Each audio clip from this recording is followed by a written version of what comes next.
Hello there. Now I'm left wondering if this isn't exactly the outcome that the SNP leader and First Minister Nicola Sturgeon was hoping for.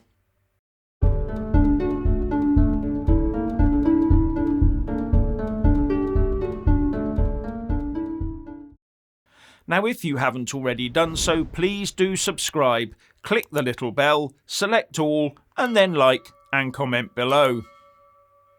Yesterday, Holyrood voted the controversial Gender Recognition Reform Bill through, and the next step is royal assent to put it on the statute books. Or more accurately, Sturgeon rammed it through the House as hastily as she could before Christmas. But as many have pointed out, there are legal inconsistencies here where the law in the rest of the UK is concerned.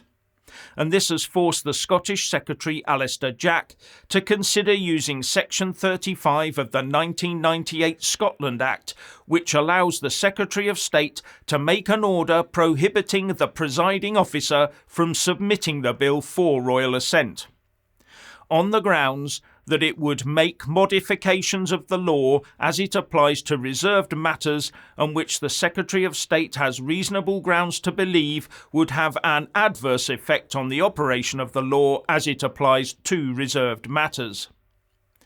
Now, although gender issues are devolved to Holyrood, overall equality legislation is still a reserved matter. And the impact this new bill could have on the rest of the UK is wide-reaching. Everything from schools to universities, to changing rooms to restrooms, to prisons and police stations.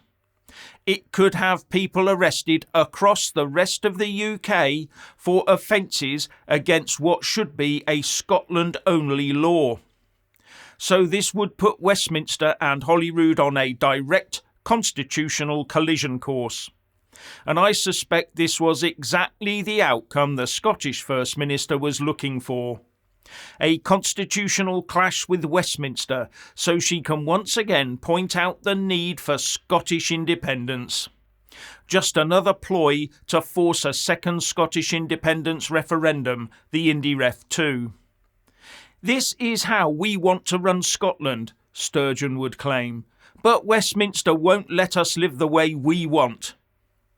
Now, anyone giving this new bill a second's thought would have realised the implications for the rest of the UK. And the often very heated debate has been argued across social media, where platforms allow. Now, there are some in the UK that would want to see this bill extended into UK law, and many of those will probably be found within the Westminster blob. Remember that the civil service that advises the Scottish Executive in Holyrood is part of the UK civil service. It's not a Scotland-only outfit. And they would fully understand the constitutional and legal ramifications, and they would also have contacts in Westminster.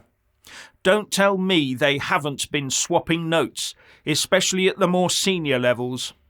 So I think the real constitutional battle here will be the civil service against UK ministers, as per usual. And everyone concerned, politicians and civil servants in both Edinburgh and London, would have realised from the get-go that such a bill would in the end face the prospect of being struck down by a Section 35 order. But is it just the kind of legislation that those in the WEF and the UN would like to see? You bet. So experimenting with it in Scotland and then forcing it out on the rest of the UK in order to keep the union together is a neat way of achieving it. So as far as I'm concerned, this is all just theatre. A constitutional clash is exactly what was required. Now, the UK government has 4 weeks to make a decision on using a Section 35 order. And as far as I'm concerned, as I didn't vote for this bill to become law, Alistair Jack should act decisively today. But given this government's record, I'm not sure we'll see anything other than words this side of the new year. And at the end of the day, the UK government response to this will tell us exactly who is running the country. Now, you may have read recently that the Speaker of the House of Commons, Sir Lindsay Hoyle, came out publicly against reforming the House of Lords into an elected second chamber. This came on the back of Keir Starmer's endorsement of Gordon Brown's plans to scrap the House of Lords and replace it with a directly elected revising chamber. But Hoyle said, if we wanted to reform it, do so, but don't put another elected chamber into Westminster, because it would cause constant battles between two bodies where both could claim to have the democratic right to have the final say. Well, I'm sure that could easily be reflected in the legislation, and the relative powers between the two elected houses could be clearly laid out.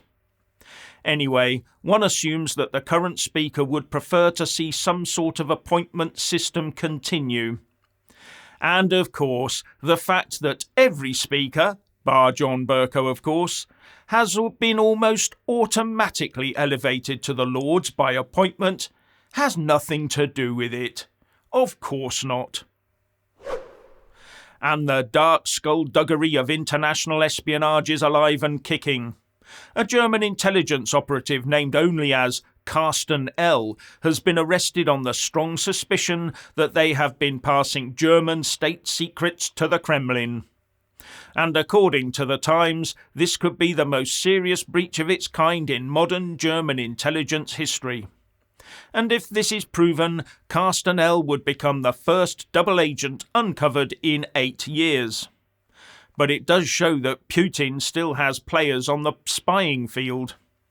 And just last month, alleged Russian moles were unearthed in Sweden, with reports of an elite police unit abseiling out of Black Hawk helicopters in a lightning-fast 6 a.m. raid on the home of Sergei Skvortskov and Elena Kukova in Stockholm, with the obvious aim of catching them unawares before they could destroy any evidence. And according to reports, the couple looked no different from anyone else and were nice, friendly people. But is that a surprise? Isn't that the whole point of being a spy?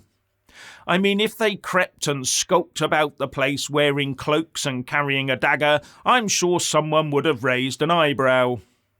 But the nice and friendly Skvortsov has been accused of gross illegal espionage activities.